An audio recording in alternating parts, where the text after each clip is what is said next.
Assalamualaikum and very good day I wish to all of you. My name is Muhammad Shahmiruddin bin Jamsari, our moderator for today.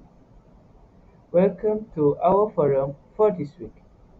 Today, our forum will discuss about a monument or heritage called Masuri Tomb. For our information, Masuri is a daughter of a couple who moved to Pulau Langkawi in order to search for a better life. Based on information given, Mahsuri is the most beautiful woman in Pulau Langkawi, and she was married a soldier who called Wan Darus or Wan Darus. However, Mahsuri was killed by villagers because of the rumors that spread about Mahsuri is unfaithful and had an affair with a young traveler called Deraman. Masuri was killed with his family inherited dagger. When she was stabbed, white blood flowed from the wound, signifying she is innocent. Before we proceed to our forum, I would like to introduce our panelists for today. Our first panelist is Miss Herunisa binti Abdurrahman. How are you today, Miss Anis? Alhamdulillah, I am fine today. Thank you. Next, we have second panelist called Miss Nurul Shahada binti Muhammad Rosli. And our last panelist is Miss Nur Aisyah binti Abdul Razak. As you know, I've been talking about history of Mahsuri Tomb.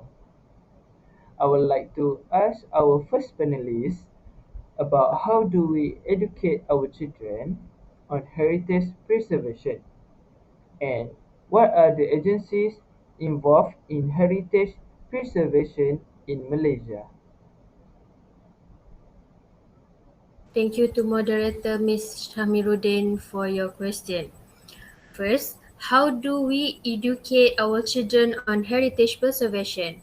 We can educate our children about heritage preservation by visiting historical sites, which is to bring children to visit the historical sites in their area or stop by the local historical community or museum. Talk about the stories of what's being told in this place. For example, take children to visit the Masuri tombs to show that there are tombs full of history in Malaysia. Besides, as parents, we can introduce children to volunteers in museums or historical societies. It is because volunteers can offer children the opportunity to organize historical records. For example, children volunteer to clean and even take care of Mysore tombs, which indirectly means these children more appreciate and care for the existing historical building than 50 years ago. Last but not least, we can educate our children by showing them how important heritage is to us and our country. We need to preserve our heritage because there is a lot of historical story behind the heritage that has been abandoned by previous people. For example, we can learn about the history of Mahsuri tombs. We would not have known the story behind the Mahsuri tombs and how important that heritage was to our country if it had not been preserved.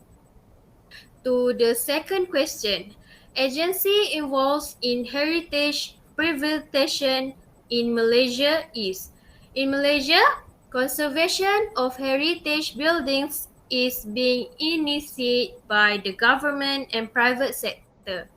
The establishment of the National Heritage Department of Malaysia in 2006 has shown the government's effort to appreciate the existing heritage building in Malaysia.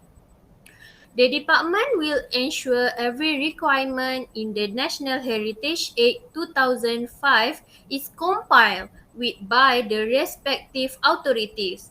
In addition, the listing of Georgetown and Malacca as UNESCO heritage sites on July 7, 2008 has put Malaysia on the map as a country to promote heritage tourism. The listing under UNESCO heritage sites requires relevant stakeholders, inclusive of building owners, professionals, and competent technical people, to ensure the efforts of heritage conservation in Malaysia will be successful. That's all from me. Thank you. Thanks for the information, Ms. Nisa. Next, I would like to hear an explanation from Ms. Shahada about what if there were no monument and how do we preserve cultural heritage in our country.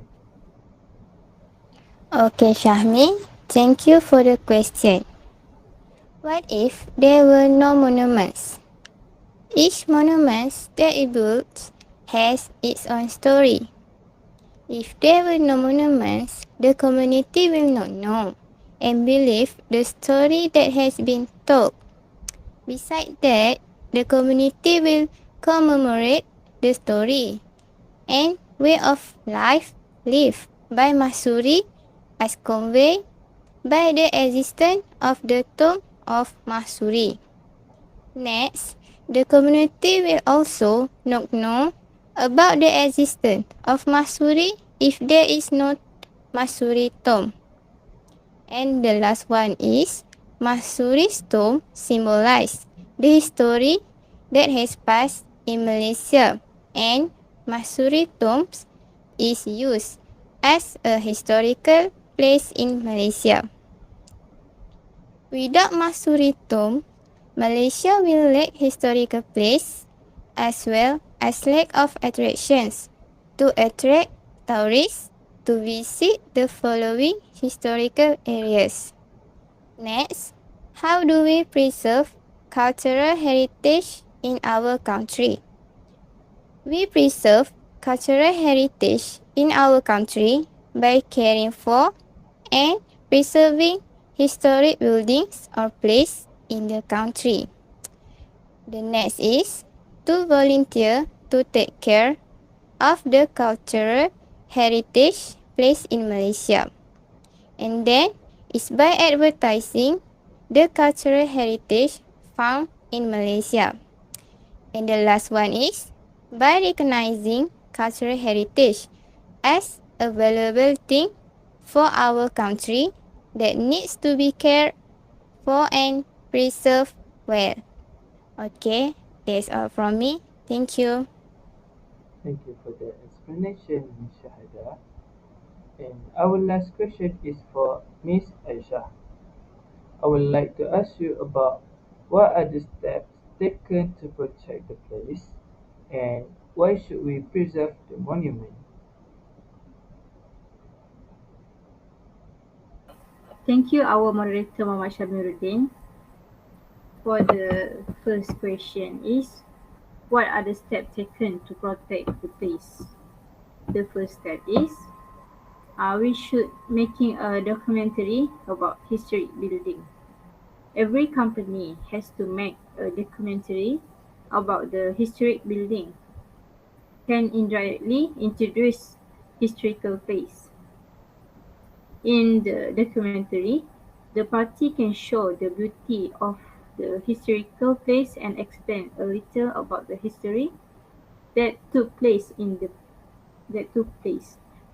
The next step is parents are responsible for introducing historic building to children. Parents need to explain the importance of historic building.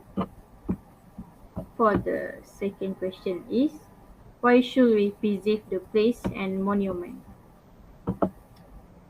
The first important is that historical building and monument can provide example and lesson to the community, especially to teenagers who have a weak spirit of patriotism.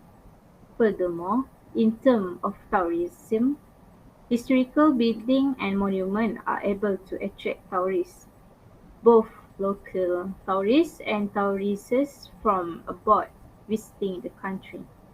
This building is also a dominant factor for tourists traveling in the country. Furthermore, all buildings and monuments also play an important role in education of the country, especially for students and researchers. Various science can be learned by understanding and studying all buildings and monuments. That's all for me. Thank you. Thank you for the answer, Miss Aisha. Based on the answer given from our panelists, I would like to conclude that every heritage have their own uniqueness and important value, such as we can educate our children based on history of a heritage in Malaysia. Also, we can learn that if there were no monument or there were no agency to preserve the heritage, we will didn't know about the history of a heritage in Malaysia. That's all from our forum for today. Thank you for participating in our forum. Thank you.